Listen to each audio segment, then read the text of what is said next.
Welcome to my YouTube channel commerce junction. And आज की video होने वाली है लीवरेज को लेकर। एंड आज हम इस वीडियो में सीखने वाले हैं कि कैसे हम सारे फॉर्मूलाज को अच्छे से याद कर सकते हैं। एग्ज़ाम का जो प्रेशर होता है ना, उसमें अगर हम लोगों ने फार्मूला जैसी इंपॉर्टेंट चीज़ों को क्रैम कर रखा होता है और अगर उस टाइम पे भूल जाते हैं तो बस गई भैंस पानी में और समझो गया एग्ज़ाम हाथ से। तो इसलिए ये चीज़ ना हो तो वीडियो पूरी देखना। तो चलिए स्टार्ट करते हैं। लीवरेज की अगर मैं बात करूं तो लीवरेज एक तरीके की टेक्निक होती है जिसे हम यूज़ करते हैं ताकि हम ये देख सकें कि हमारे बिजनेस में रिस्क कितना है। रिस्क होगा कब? जब हम पैसा लगाएंगे। पैसा हम लगाते किस पे हैं? खर्चों पे लगाते हैं। तो खर्चे होते कौन से हैं? दो तरीके के होते हैं, या तो वेरिएबल कॉस्ट होगी या फिर फिक्स्ड कॉस्ट होगी। वेरिएबल कॉस्ट तो देखो, जब हम प्रोडिक्शन करेंगे, कुछ ना कुछ काम करेंगे तभी होगी, तो उसमें तो कोई रिस्क है ही नहीं। मेनली रिस्क होता है फिक्स्ड कॉस्ट। कहते हैं फिक्स्ड कॉस्ट को लेकर, तो फिक्स्ड कॉस्ट भी दो टाइप की है। First is operating fixed cost and second is financial fixed cost.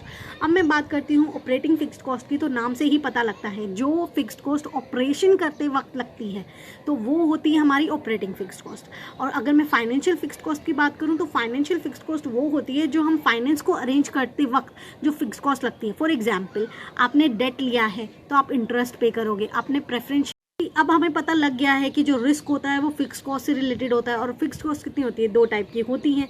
तो अगर जब हमें दो टाइप की फिक्स कॉस्ट पता लग गई हैं तो हम लोग इसके लिए ऑपरेटिंग लीवरेज निकालेंगे, इसके लिए फाइनेंशियल लीवरेज निकालेंगे। और मैं जब दोनों को कंबाइन कर देती हूँ तो आ जाता है कंबाइंड लीवरेज। तो इन्हें ही लेकर रिस्क होता है और इन्हें ही लेकर हम लोग ये चीज़ें निकालते हैं। तो चलिए अब हम सीखते हैं कि हमें इनके फॉर्मूलाज को कैसे करना है। तो वो एक परफॉर्मा बना रखा है, उससे देखेंगे। बात करेंगे ऑपरेटिंग लीवरेज की, तो ऑपरेटिंग लीवरेज के अंदर हम पढ़ते हैं risk associated with the operating fixed cost. तो ऑपरेटिंग फिक्स्ड कॉस्ट यहाँ पर आके खत्म होती है ईबीआईटी के ऊपर, इसलिए हम ईबीआईटी तक का ऊपर का पोर्शन हम लोग ऑपरेटिंग लीवरेज में लेते हैं। ऑपरेटिंग लीवरेज का होगा का मतलब कि ज़रा सा चेंज इन सेल्स वो क्या अफेक्ट करता है? ईबीआईटी को अफेक्ट करता है। ज़रा सा ऊपर सेल चेंज हुआ तो नीचे ईबीआईटी चेंज हो जाएगा। तो इसीलिए इसका फॉर्मूला बन जाता है जिसके ऊपर असर पड़ता है ऊपर रखते हैं और जिसकी वजह से पड़ता है उसको नीचे रखते हैं। ये चीज़ आगे के लिए भी ध्यान रखना, फाइनेंशियल लीवरेज में भी आएगा और कंबाइंड लीवरेज में भी आएगा। आपके समझो इसी से ही सारे फॉर्मूले बन जाएंगे। तो अब आपको समझ आ गया असर किसके ऊपर पड़ रहा था? ईबीआईटी के ऊपर पड़ रहा था। तो मैंने ईबीआईटी को क्या रखा? ऊपर रखा।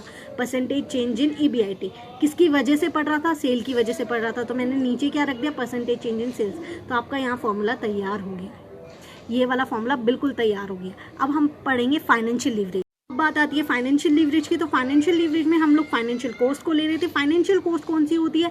इंटरेस्ट हो गया और प्रेफरेंस डिविडेंड हो गया। इसलिए इसका असर हम लोग कहाँ तक लेते हैं? ईपीएस तक लेते हैं। सी, ईबीआईटी तक का हमारा ऑपरेटिंग लीवरेज था, उसके नीचे वाला फाइनेंशियल लीवरेज है। तो ईबीआईटी में ज़रा सा चेंज किस में चेंज ला देगा? ईपीएस में चेंज ला देगा। तो फॉर्मूला यही बन जाता है, जिसमें चेंज आता है उसे ऊपर रखो।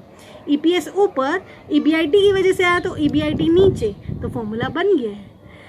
फॉर्मूला तैयार हो गया है कि percentage change in EPS upon में परसेंटेज चेंज इन ईबीआईटी। अब बात आती है कंबाइंड लीवरेज की, तो कंबाइंड का मतलब था टोटल, कि मतलब सबसे ऊपर चली जाऊं सेल पे चली जाऊं, सबसे नीचे आ जाऊं ईपीएस पे आ जाती हूँ।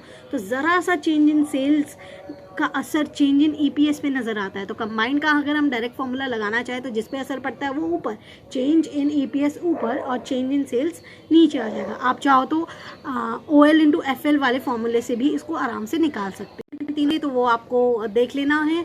ऑपरेटिंग लीवरेज का अगर मैं बोलूँ तो कंट्रीब्यूशन अपॉन में ईबीआईटी, फाइनेंशियल लीवरेज का बोलूँ तो ईबीआईटी अपॉन में ईबीटी। कंबाइंड के लिए इन दोनों को मल्टीप्लाई कर दो तो आपका आ जाएगा कंट्रीब्यूशन अपॉन में ईबीटी।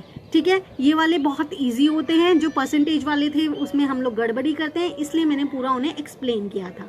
अब एक दो चीज़ें और हम लोग इस चैप्टर के बारे में देखते हैं, देन इस चैप्टर को ख़त्म कर देंगे। ठीक है, तो बात आती है अब कि अगर एक दो चीज़ें हैं जो कि कॉमन है OL एंड FL के लिए, कि दोनों में ही 0 से 1 के बीच में आपका आंसर कभी नहीं आएगा।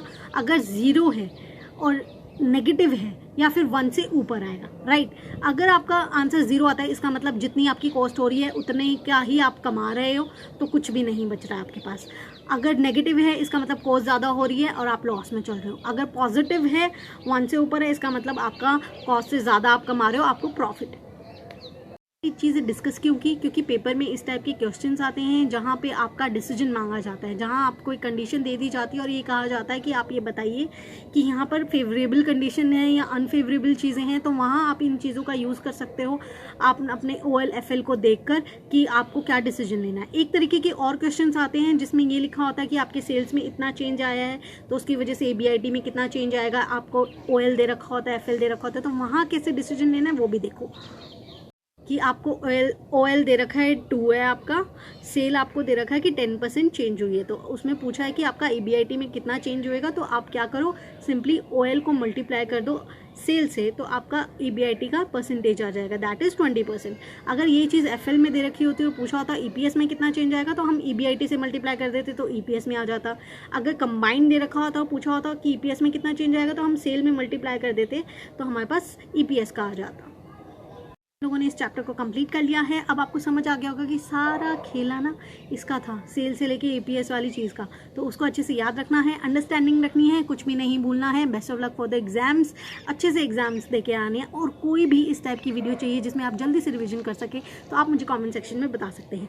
And please don't forget to subscribe my channel and hit the bell icon so that you can get every single notification. And ऐसी वीडियोज़ आती रहेंगी, तो कीप एंजॉयिंग, बाय।